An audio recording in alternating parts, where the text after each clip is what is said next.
मध्ये दुसरं काही नको देवा मला. लक्ष येतो नाही का बरं का. मग पायाचं भूषण आहे तीर्थयात्रा करण्यामध्ये, कंठाचं भूषण नामस्मरण आणि हृदयाचं भूषण ब्रह्मनिष्ठा धारण करण्यामध्ये. माऊलींना इच्छा झाली तीर्थयात्रेला जायची. माझ्याकडे लक्ष द्या, कुणाला सोबत न्यावं. मग नामदेवरायाला न्यायचं ठरवलं. माऊली नामदेवरायाकडे आली. नामदेवा, तीर्थयात्रेला जाण्याची इच्छा आहे. नामदेवरायाने सांगितलं चांगली गोष्ट आहे, तुम्ही माझ्या बरोबर यावा अशी इच्छा आहे. नामदेवरायाने सांगितलं मी येऊ शकत नाही. म्हणे का? कालच देवाचं माझं ठरलं, देवान सोडून मला जायचं नाही आणि मी देवाला सोडून जाणार नाही, मी येऊ शकत नाही. माऊलीला वाटलं आपण पांडुरंगाकडून परवानगी घेऊ.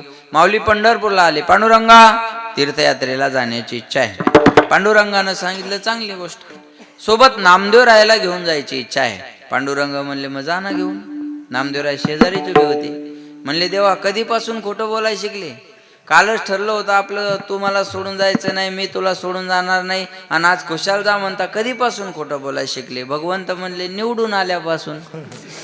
अगोदर खरंच बोलतो मग बदलतो, हाय का नाही? कधीपासून खोटं बोलाय शिकले? भगवंत म्हणले नामा, आपलं लाख जरी ठरलं असेल, ऐका, वस्तू आपली असू द्या, द्यायची का नाही द्यायची हे आपण ठरून चालत नसतं. न्यायला कोण आलं याच्यावर अवलंबून असतं. प्रत्यक्ष परब्रह्म स्वरूप माऊली आल्यानंतर मला नाही म्हणता येणार नाही, तुम्हाला जावं लागणार आहे. नामदेवरायाला देवाचा विरह सहन होत नव्हता. डोळ्यातून अश्रूच्या धारा व्हायला लागल्या. नामदेवराय देवाला म्हणले देवा ठीक आहे, तुमची आज्ञा म्हणून मी तीर्थयात्रेला जातो, पण माझी एक प्रतिज्ञा आहे, माझी सुद्धा एक अट आहे. काय? पूर्ण भारताचं भ्रमण मी करेल, पूर्ण तीर्थक्षेत्रामध्ये मी जाईल, त्या मंदिरापर्यंत जाईल, सभामंडपात जाईल, गाभाऱ्यात जाईल, पण त्या मंदिरात गेल्याच्या नंतर जगाच्या पाठीवर जर मला तुमच्यासारखा देव दिसला नाही ना, तर मी त्याचं दर्शन सुद्धा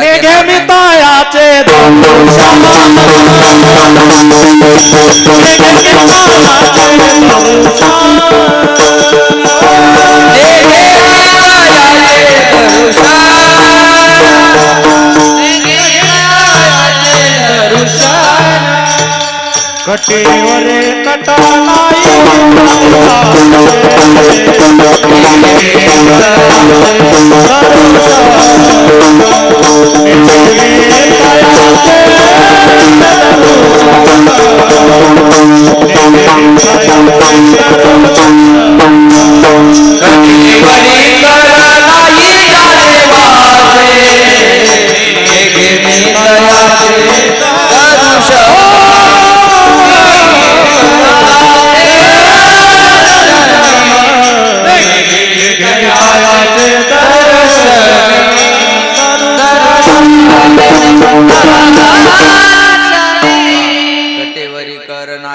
देवाचे निघे मी तयाचे दर्शन. महाराज म्हणतात ज्या देवा, लक्ष द्या माझ्याकडे, ज्या देवाचे विटेवर पाय नाही आणि कटेवर हात नाही असा देव जर मला दिसला नाही तर मी त्याचं दर्शन सुद्धा घेणार नाही. एवढा एकनिष्ठ भाव पांडुरंगाशी जोडलेला होता. या परंपरेतले तुकाराम महाराज आज देवीला शरण का जातात? माझ्याकडे लक्ष द्या. या परंपरेतले म्हटल्यापेक्षा जगद्गुरु तुका अवतार नामयाचा संप्रदाय सकळाचा येतो. तुकाराम महाराजाला माहित नव्हतं का मागच्या अवतारात मी अशी प्रतिज्ञा केलेली आहे, बाबा मी देवाला सोडून कोणाला शरण जाणार नाही, आणि आज गेलो तर लोक काय म्हणतील? तर ऐका, तुकाराम महाराज देवीला शरण जातात हे खरं आहे, पण त्यांच्या एकनिष्ठतेत बाधा येत नाही हे सुद्धा खरं आहे. दोन्ही गोष्टी खऱ्या कशा असतात बघा, सांगतो उदाहरण तुम्हाला. कधी हेही खरं असतं आणि तेही खरं असतं. लक्ष देऊन ऐका म्हणजे कळेल. तुकाराम महाराज देवीला शरण जातात हे खरं, पण एकनिष्ठतेत बाधा येत नाही हे सुद्धा खरं. दोघं मित्र होते, कृष्णा महाराज नाही आपलं रामेश्वर महाराज आणि आप्पा महाराज. उदाहरण फक्त बरं. रामेश्वर महाराज आणि आप्पा महाराज दोघं मित्र होते, आणि ते आपले जालन्याला फिरायला गेले किंवा संभाजीनगरला गेले. आणि संभाजीनगरला गेल्याच्या नंतर बघा, लक्ष देऊन ऐका बरं का, फिरायला गेले आणि तिथं काय झालं, एक माणूस हॉटेलवाला चांगली जिलेबी तळत होता. उदाहरण आहे, जिलेबी तळत होता. मग आप्पा महाराजाला वाटलं जिलेबी खावी. मग रामेश्वर महाराजाला म्हणले आप्पा जिलेबी खावीशी वाटते हो. पण रामेश्वर महाराज म्हणले बा आपल्या काही खिशात पैसे नाही, अजून काला झाला नाही. उदाहरणच आहे हे फक्त. आपल्या काही खिशात पैसे नाही म्हणले. आप्पा म्हणले पैशाचं पाहून घेऊ. आप्पा जरा धाडशी माणूस.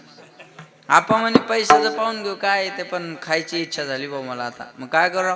रामेश्वर महाराज म्हणले बा आपल्याला काही भांडणं बिणणं जमत नाही, आपण साधा माणूस आहे, तुम्हाला खायचं तर खा, नाही मी काही तिकडे येत नाही म्हणले. आप्पा म्हणले जाऊ द्या, तुम्ही यायचं का नाही यायचं बघा तुम्ही. आप्पा गेले ना, आप्पा त्या हॉटेलवाल्याला म्हणले पावशेर जिलेबी द्या.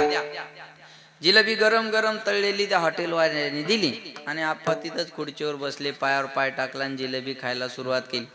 आप्पा जिलेबी खातात हे पाहत होते. रामेश्वर महाराज म्हणले अरे ह्याच्याजवळ पैसे नसून हे खायला लागले, आपण कशाला मागं राहायचं म्हणे. पहिलं तर त्याला मागतील, नंतर आपल्याला मागतील ना, आपण काय मागं राहायचं. रामेश्वर महाराज बी गेले, म्हणले जिलेबी पावशेर जिलेबी द्या. आप्पा महाराजांची जिलेबी खाऊन झाली आणि आप्पाची जिलेबी खाल्ली झाल्यानंतर आप्पा उठले निघाले. हॉटेलवाला म्हणे पैसे, हॉटेलवाला म्हणे पैसे. आप्पा म्हणले अगोदर पैसे दिले नंतर जिलेबी घेतली. काय म्हणले, अगोदर पैसे दिले आणि नंतर जिलेबी घेतली. हॉटेलवाला म्हणे तुम्ही पैसे दिले नाही, तुम्ही जिलेबी घेतली, पैसे नाही दिले. आप्पा म्हणले अगोदर पैसे दिले नंतर जिलेबी घेतली. दोघांचं चांगलं भांडण चिकटलं. तेवढ्यात रामेश्वर महाराज मधीच उठले, म्हणले ओ दोघाच्या भांडणात मी दिलेले विसरून जासान.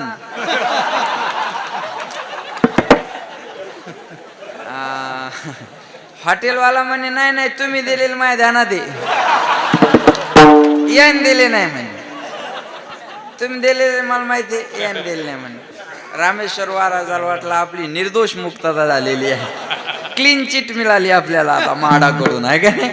आपली आता निर्दोष मुक्तता झालेली आहे. ह्या दोघांचं चांगलं भांडण लागलं. 10-20 माणसं जमा झाले. काय झालं काय झालं काय झालं. हॉटेलवाला म्हणे अहो पैसे दिले नाही या माणसानं, जिलेबी घेतली. आप्पा म्हणले अगोदर पैसे दिले नंतर जिलेबी घेतली. खोटं बोलतो हा हॉटेलवाला माणूस. आता एक म्हणायचं दिले आणि एक म्हणायचं दिले नाही, भांडण मिटन का. बाकीचे आलेले म्हणले अहो तुम्ही दिले म्हणता, हे नाही दिले म्हणतात, मग आता करायचं कसं, मिटवायचं कसं. मग इथं कोणी तिसरा माणूस होता का. हॉटेलवाला म्हणे हा हे रामेश्वर महाराज होते नी, मग यांना विचारा म्हणे तुम्ही. मग रामेश्वर महाराजाला बाकीचे जमा झालेले माणसं म्हणले का हो हे आप्पा महाराजाने पैसे दिले का. ते रामेश्वर महाराज म्हणले ते मला माहित नाही. यांना पैसे दिले का. हे बघा म्हणे जो कहूंगा सच कहूंगा, सच के अलावा कुछ नाही कहूंगा म्हणे. आपण देवाच्या दरबारात खोटं बोलत नाही म्हणे, सांगतो तुम्हाला म्हणे काय झालं होतं, सगळा विषय सांगा काय झालं होतं. मग यांना पैसे दिले का. रामेश्वर महाराज म्हणले जसे पैसे मी यांना दिले तसेच यांनी सुद्धा यांना दिले. नाही कळलं का तुम्हाला.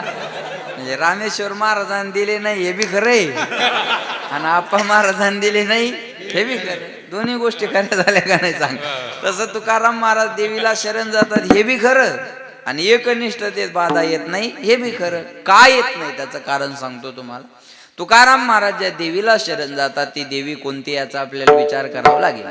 साधू सत्तारे भगवंताला आळवते वेळेस तीनही लिंगामध्ये आळवलेलं आहे. पुल्लिंग, स्त्रीलिंग आणि नपुंसकलिंग. वर्णन पांडुरंगाचंच आहे. पुल्लिंगातही आहे, स्त्रीलिंगातही आहे आणि नपुंसक लिंगात सुद्धा आहे.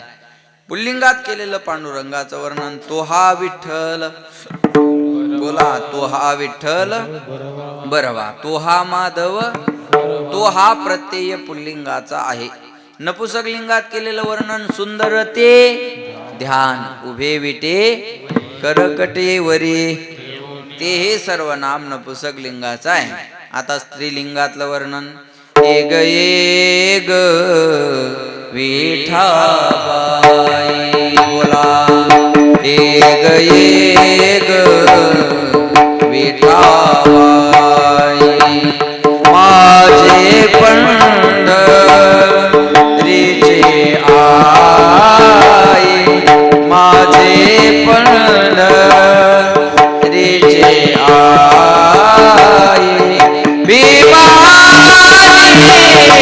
चंद्रभागा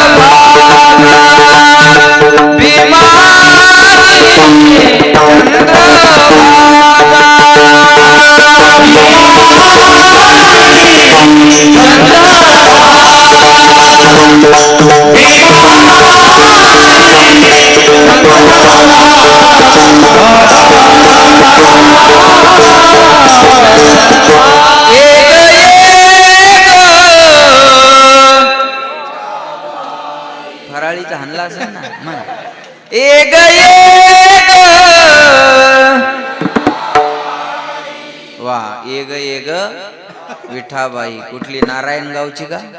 नाही. माझे पंढरीचे आई, विमानी चंद्रभागा, तुझ्या चरणीच्या गंगा. हे वर्णन पांडुरंगाचं आहे. त्याला फक्त स्त्रीचं रूपक केलेलं आहे. रूपक अलंकार, अतिशोक्ती अलंकार. वर्णन पांडुरंगाचं फक्त रूपक स्त्रीचं केलं आहे का नाही. हे स्त्री रूपकात केलेलं पांडुरंगाचं वर्णन आहे. तसं ती देवी दुसरी तिसरी कोणी नसून पंढरपूर निवासिनी पांडुरंग परमात्मा आहे. आणि देवी आणि देव वेगळा नाही. मी उदाहरण सांगतो म्हणजे कळेल. समजा तुमच्या गावात एखादी बाई मेली, काला वस्तूर मरू नये, नंतर कधीतरी नाडी बंद पडली की समजतात ही गचकली, मेली आहे. मेल्यावर काय म्हणतात मग? हिच्यातली आत्मी गेली. आत्मी गेली म्हणतात का आत्मा गेला? आत्मा गेला. बाई मेली तरी आत्मा गेला आणि माणूस मेला तरी आत्माच गेला. मग बाई मेल्यावर आत्मी गेली म्हणाय पाहिजे ना? नाही. आत्मतत्वामध्ये भेद नाही, भेद शरीरामध्ये आहे. शरीरात का भेद आहे? दोन्हीचं कार्य वेगळं म्हणून शरीर वेगळं. तसं देवी आणि देव तत्वानं एकच आहे. ऐका. अनंत रूपे अनंत वेशे देखील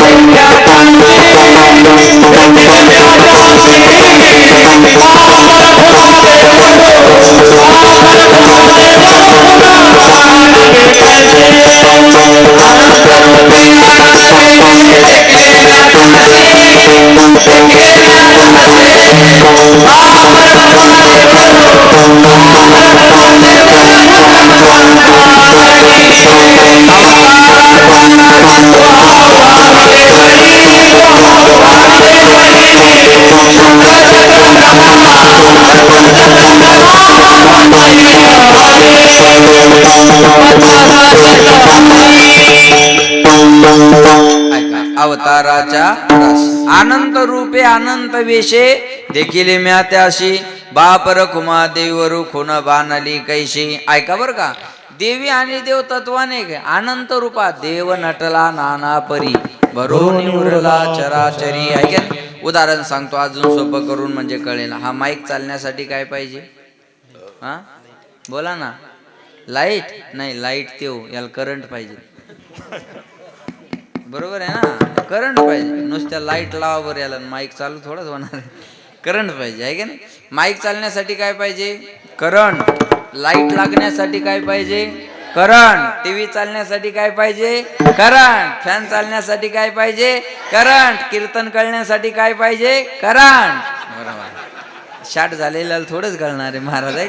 करंट थोडं टच मध्ये पाहिजे का नाही. ऐका. मला सांगा आता याच्यातली करंट ही नावाची शक्ती एकच आहे का वेगळी वेगळी आहे? बोल. करंट ही नावाची शक्ती एक आहे. याच्यावर जोडलेले उपकरण वेगळे आहेत. कळलं माझं बोल? करंट ही नावाची शक्ती एक आहे. याच्यावर जोडलेले उपकरण वेगळे आहेत. तसं एको देव सर्व भूतेषु गुढा. आपला तो एक, तो परमात्मा एकच आहे. सर्वा घटी राम, सर्वा घटी राम सुपेकर, सर्वा घटी राम देहादेही एक. सूर्यप्रकाश सहस्र रश्मी. प्रत्येकाच्या हृदयात ब्रह्मतत्व एकच आहे, आत्मतत्व एकच आहे महाराज आहे का नाही. म्हणजे तुकाराम महाराज ज्या देवीला शरण जातात ती देवी दुसरी तिसरी कोणी नाही. ऐका. असे किती सुद्धा स्त्री रूपकातले प्रमाण मी तुम्हाला सांगेल. आउदो बोला उदो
आषाढी कार्तिकी तुझ्या गोंधळासी दाटी हो.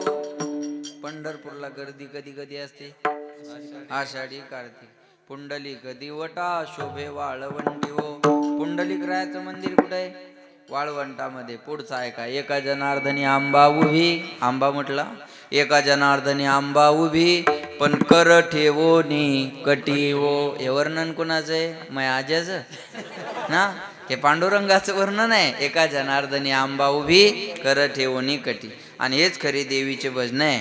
नाही तर मी नवरात्रात एक चालता चालता ऐकले, तिरची टोपी वाकड्या भांगावरी ग, देवीची नजर शिंगाड्या बोकडावरी. आज देवीला ह्याची काय गरज आहे? हे आराध्याचे गाणे, ह्या हे देवीचे भजन नाहीये. लक्ष देऊ नये का? तुकाराम महाराज ज्या देवीला शरण जातात ती देवी पंढरपूर निवासिनी पांडुरंग परमात्मा आहे. देव देवी मीची पाहू, भगवंत म्हणतात देवी आणि देव हे माझंच रूप आहे का नाही? लक्ष देऊ नये का? तुका म्हणे ज्याचे सनकादिका ध्यात, ते आमचे कुलदैवत पांडुरंग. विठ्ठल कुडीचे दैवत, विठ्ठला विठ्ठलोचित, विठ्ठल पुण्याने पुरुषार्थ, आवडे मात विठ्ठला.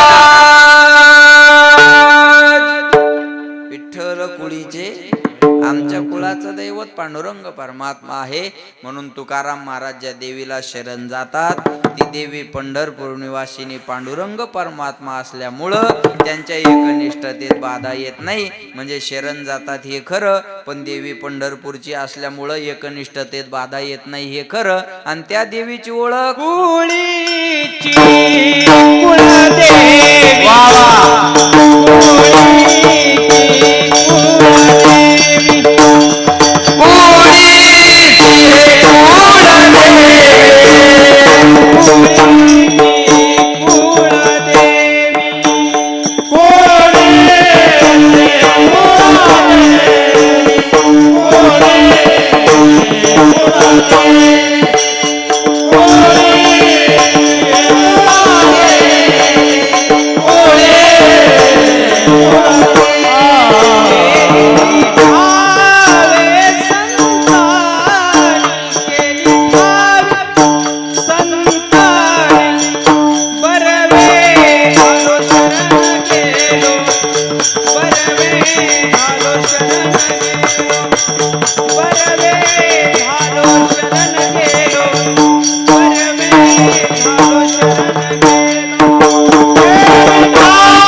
कुळीची हे कुळदेवी केली ठावे संतांनी.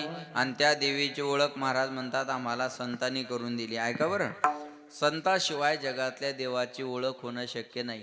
हरिप्राप्तीशी उपाय धरावे संताचे ते पाय, संताविन प्राप्ती नाही, ऐसे वेद देते ग्वाही.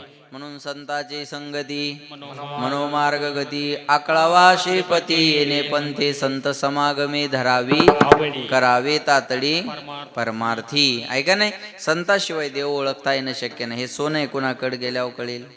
बोला. सोनाराकडे. सोनाराकडे गेल्याशिवाय खऱ्या सोन्याची ओळख होणार नाही. बघा, मुलाला बापाची ओळख करून घ्यायची असेल तर कोणाला विचारावं लागेल? आईला. आहे का? आईशिवाय बापाची ओळख नाही, सोनाराशिवाय सोन्याची ओळख नाही, तसं संताशिवाय देवाची ओळख नाही. संत देवाला म्हणले, देवा तू मोठेपणात येऊ नको, आमुचीनी भावी तुझं देवपण, हे का विसरून राहिलासी. अरे आमच्यामुळं तुला देवपण आहे, नाही तर तुला कोण विचारलं असतं सांगा? संत जर नसते तर आपल्याला देव कळला असता का? नाही. हे पांडुरंग आहे, हे कुणी सांगितलं? संतांनी. हे खंडोबा आहे, कुणी सांगितलं? संतांनी. हे हनुमंत आहे, कुणी सांगितलं? संतांनी.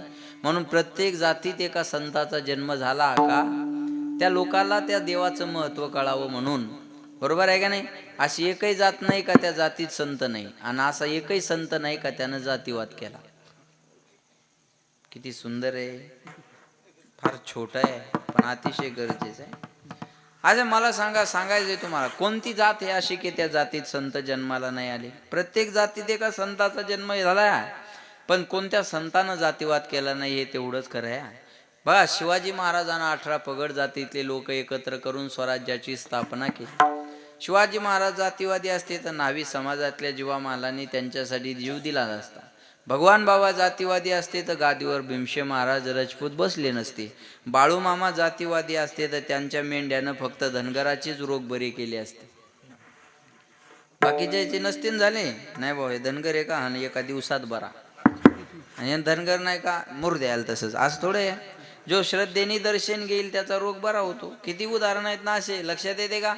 मला सांगायचं काय, कोणत्या संत हे त्या देवाचं महत्व कळलं पाहिजे याच्यासाठी. म्हणून महाराज म्हणले, संत देवाला म्हणले, देवा आमच्यामुळं तुला लोक देव म्हणून ओळखायला लागले.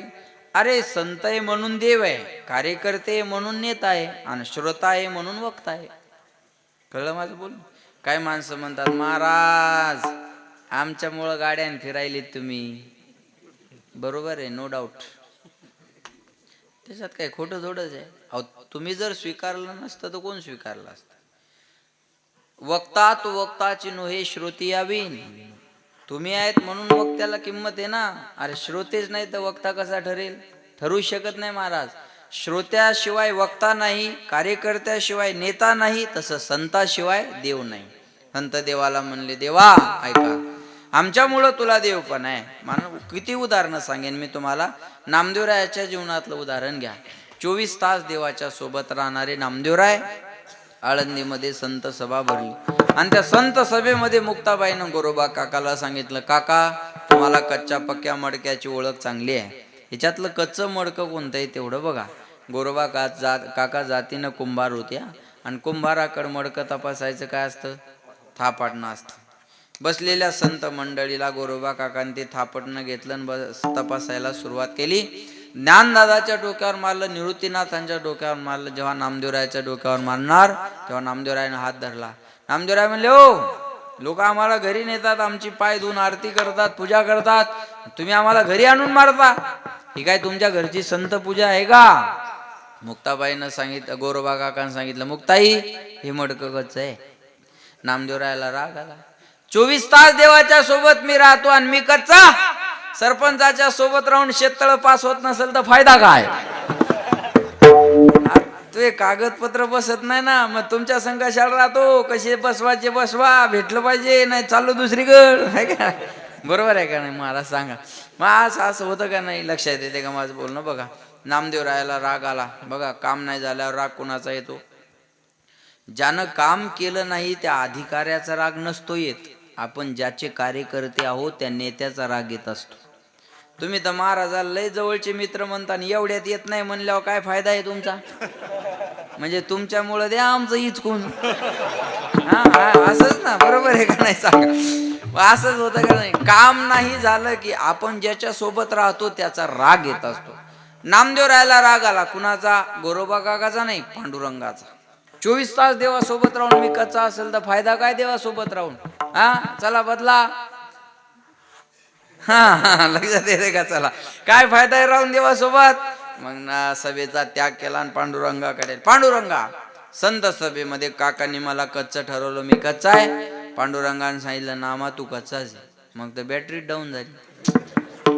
देवा मग मी कुणाकडे गेल्यावर पक्का होईल? म्हणे तुला सानप महाराजाच्या जिल्ह्यात जावं लागेल.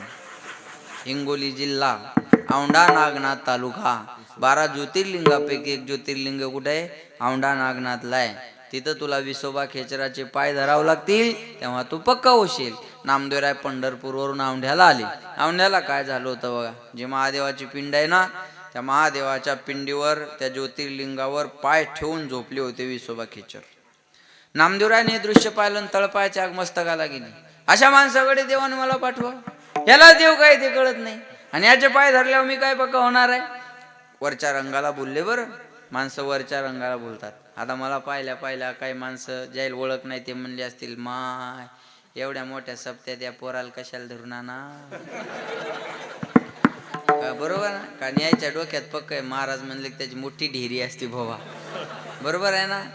एकदा आमच्या ड्रायव्हरला धोतर घातला, आज आलं नाही ते तब्येतीन डबल आहे माझ्यापेक्षा. त्याला म्हणलं माझ्या बरोबर राहायचं, धोतर घाल. त्याला धोतर घातलं, त्या गावातले लोक त्याच दर्शन घ्यायले. मला म्हणले आण गाडीची पिशवी. अरे गेलो मग आता काय करू सांग. वरच्या रंगाला भुलणार जे काय ना महाराज. टीव्हीवर पाहून लोक गुरु करतात आणि तो जेलात गेला की बोंबलत बसतात. टीव्हीवर पाहून गुरु असतो का? आहे की नाही? बघा, संत कधी चुकत नाही आणि जो चुकतो तो संत नाही. आपण चुकीच्या माणसाला संत म्हणतो, ही आपली चूक आहे. संत चुकत नाही महाराज, संत चुकतच नाही आणि जो चुकतो तो संतच नाही. कळलं माझं बोलणं? आपल्या ओळखण्यात चूक होत असते. अहो नामदेवराय भुलले तर आपले काय? राजा परीक्षिती भुलले म्हणून शमीक महाराजांच्या गळ्यात मेलेला साप टाकला. सगराच्या 60,000 मुलांची राख झाली, संत नाही कळाले. अरे यदुकुळाचा नाश झाला ना, संत कळाले नाही म्हणून. कळलं माझं बोलणं? मोठ्या मोठ्यांचं गेलं महाराज, आपलं काय घेऊन बसला तुम्ही सांगा.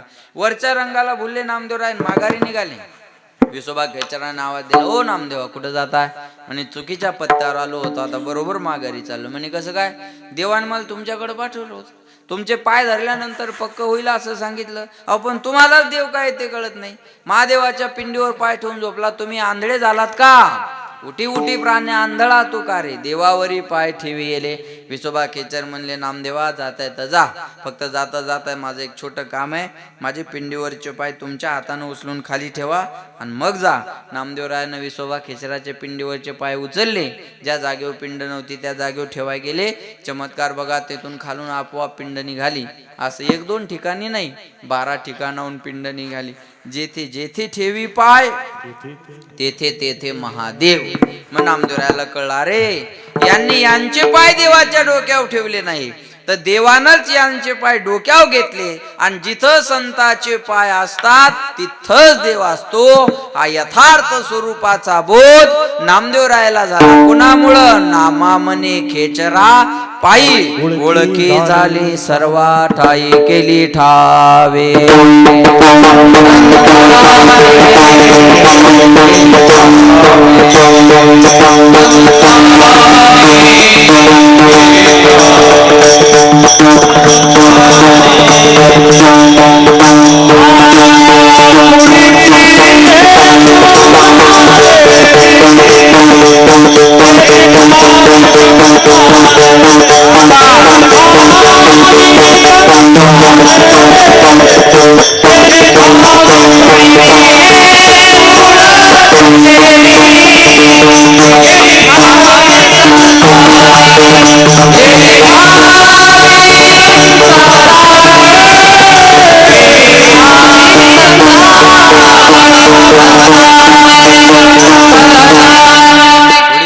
कुळदेवी केली ठावे संतांनी. ऐका, नामदेवरायाला लक्ष द्या, नामदेवरायाला यथार्थ स्वरूपाचा देव कळाला. कुणामुळं? विसोबा खेचरामुळं.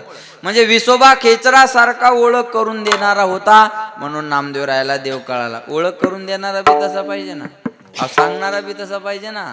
काय माणसाच्या गाथा, ज्ञानेश्वरी, पंचकरण, पंचदशी, विचारसागर, ऋती, प्रभाकर, न्याय, वेदांत, साहित्य, व्याकरण तयार असतं, पण उभं राहिलं की बोलता येत नाही. तुम्हाला प्रेझेंट करता आलं पाहिजे ना. तुम्ही संगीत विशारद झालात का विशारद झालात हे गायल्यावर कळलं ना. बरोबर आहे ना? तुमच्या वहीत किती बोल आहे त्याच्यापेक्षा हातातून किती निघतात. वहीत तर एका दिवशी गुरुजी सगळे बोल लिहून देतील, पण प्रॅक्टिकल पाहिजे ना. कळलं का माझं बोलणं? मांडता आलं पाहिजे ना. अहो मांडता नाही आल्यावर जमन का सांगा? नको तिथं अवघड बोलून फायदा नाही. आता मला अवघड येत नाही असं नाही, तुमची ऐकण्याची इच्छा असेल तर मी अर्ध कीर्तन संस्कृत मध्ये सांगेल, नो प्रॉब्लेम, नो डाऊट. लक्षात आलं का? पण कळतं ते सांगावं ना. अर्भकाचे साठी पंथी हाती धरली पाटी, तैसे संत जगी क्रिया करून. आपण असे जातीत वाटल्या चाललो तर येणारा काळ आपल्यासाठी अवघड आहे. म्हणून माझी विनंती आहे, आपण हिंदू आहो याचा स्वाभिमान बाळगा. ना शोहरत पे गर्व करते हैं, ना दौलत पे गर्व करते हैं. भगवान ने किया है हिंदू के घर पैदा, इसलिए अपनी किस्मत पे गर्व करते हैं. अभिमानानं सांगा, हिंदुस्तान माझा आहे. लक्षात आलं माझं बोलणं? म्हणून आपण आपल्या धर्म कार्याला मदत. एखाद्या महापुरुषाचं नाव एखाद्या रस्त्याला देणं सोपं आहे, पण त्या महापुरुषानं दाखवून दिलेल्या रस्त्यानं चालणं अवघड. तेनेच पंथी चालू जाता न पडे गुंता. म्हणून दादाओ आपल्या धर्म कार्याला मदत करत चला. बस या तिघांनी जसं आज कीर्तनाचे सौजन्य घेतलं, ज्ञानेश्वर दादा, राजेंद्र दादा, सतीश दादा आहे की नाही. कुणी म्हणाल बा महाराज आम्हाला त्याच्यात नाही इंटरेस्ट, महाराजाला पैसे द्यायला नाही आवडत आम्हाला, पण आम्ही अन्नदान करणार. चांगली गोष्ट. तुम्हाला अन्नदानात इंटरेस्ट आहे, तुम्ही अन्नदान करा ना, काय प्रॉब्लेम. कोणी म्हणाल महाराज मला अन्नदाना एवढं माझं ताकद नाही, पण मी वर्गणी देतो, पहिल्यांदा माझी वर्गणी असते. चांगली गोष्ट. कोणी म्हणाल महाराज मला ते नाही जमत हो, माझ्याकडे पैसे नाही, मला द्यायची इच्छा आहे पण पैसे नाही माझ्याकडे. पण इथं कोणतं बी काम आपल्याला सांगू द्या, आपण ते नाही म्हणत नाही, महत्वाचं आहे. कोणी म्हणाल मला ते नाही जमत महाराज, पण स्वयंपाक घराची जबाबदारी आपल्याकडे असते, आपण स्वयंपाक घराची जबाबदारी सांभाळ. कोणी म्हणाल मला स्वयंपाक करायला नाही जमत, मला ते चटणी मिठाचा फोडणीचा वाद जमत नाही, पण वाढायचं काम आपल्याकडे. कोणी म्हणाल मला वाढायला नाही आवडत महाराज, पण पत्रवाळ्या उचलणं माझ्याकडे. कोणी म्हणाल मला पत्रवाळ्या नाही उचलायला जमत महाराज, पण 7 दिवसाच्या महाराज कुठोर आले काय आले ही सगळी जबाबदारी आपल्या हातात आहे. अतिशय महत्वाची सप्त्यातली ही जबाबदारी आहे. कोणी म्हणाल महाराज ते जमत नाही मला, पण इथं चटया टाकणं आपल्याकडे. कोणी म्हणाल मला चटया टाकायला नाही जमत, पण मी कीर्तनाला आलेल्या लोकांच्या गाड्याची हवा सोडतो, त्याच्या गाड्या उलट्या करून पेट्रोल काढतो, त्याच्या चपला हाणण्याची जबाबदारी आपल्याकडेच. प्रामाणिकपणे मी हे पार पाडतो महाराज. 7 दिवसात 14 जोड तरी मी करतो पहा, लक्षात ठेवा. असं काहीतरी काम करा बा सप्त्यात, आहे का नाही. असं काहीतरी काम केलं पाहिजे, बरोबर आहे का. पुन्हा एकदा सांगेल, कोणत्या का पद्धतीनं होय ना धर्म कार्याला मदत करत चला. नाही आवडत कीर्तन, वर्गणी द्या, मोकळे व्हा. नाही कीर्तन आवडत, नाही वर्गणी आवडत, येऊ नका, पण करणाराला शिव्या देऊ नका. तुला द्यायचे दे, नाही घरी पालथापड, बरोबर आहे ना. पण करणाऱ्या माणसाला शिव्या द्यायच्या नाही, कळलं माझं. अहो गावात धर्मकार्य करणारे 10-5 माणसं असतात, आणि त्यांचे बी पाय ओढले की ते म्हणतात मरू द्या बाबा, काय करायचं आपल्याला, आपण करायलो या लोकांसाठी, आणि हेच जर लोक सामील होत नसेल तर करायचे कशासाठी. म्हणून माझी विनंती आहे तुम्हाला, आपण कलंक लावून जीवनात घेऊ नका दादा, कळलं माझं बोलणं. सप्ताह ज्यानं सुरू केला त्याचं कौतुक तर केलंच पाहिजे, पण आपला नंबर बंद पाडणारा येऊ नये याची काळजी घेतली पाहिजे, याची काळजी घेतली पाहिजे. नाही तर लोक मग आयुष्यभर मग आहो ह्यानं बंद पाडला होता म्हणून, कळलं माझं बोलणं. म्हणून पुन्हा एकदा आपल्या धर्म कार्याला मदत करत चला. 3-3, 4-4, 5-5 वेळेस मी हा शब्द बोलतोय, कारण ही काळाची गरज आहे. आज ही काळाची गरज आहे. पुन्हा एकदा तुम्हा सगळ्या गावकऱ्यांना धन्यवाद. मृदंगाचार्य हरिभक्त पारायण प्रल्हादजी महाराज, हरिभक्त पारायण सुरवैशे महाराज, विष्णू महाराज, कृष्णा महाराज, राधा नाना, आप्पा महाराज, बाळकृष्ण महाराज, राम महाराज. आता एवढे पाठ राहिले बा, बाकी नाही राहिले माया, आहे का नाही. पुन्हा तुम्हा सगळ्यांना धन्यवाद देतो. सर्वांच्या चरणी सेवा समर्पित. बरोबर 10:30 वाजले, वेळ संपला. पावसान बदबद पडाव, उघडून जाव, झड लावू. 11 वाजले तरी काय म्हणतात तुकाराम महाराज, उरक म्हणतात, बाकी काहीच म्हणत नाही. आपला वेळ झालेला आहे. पुन्हा एकदा सर्वांना धन्यवाद आणि वाणीला विराम. ज्ञानेश्वर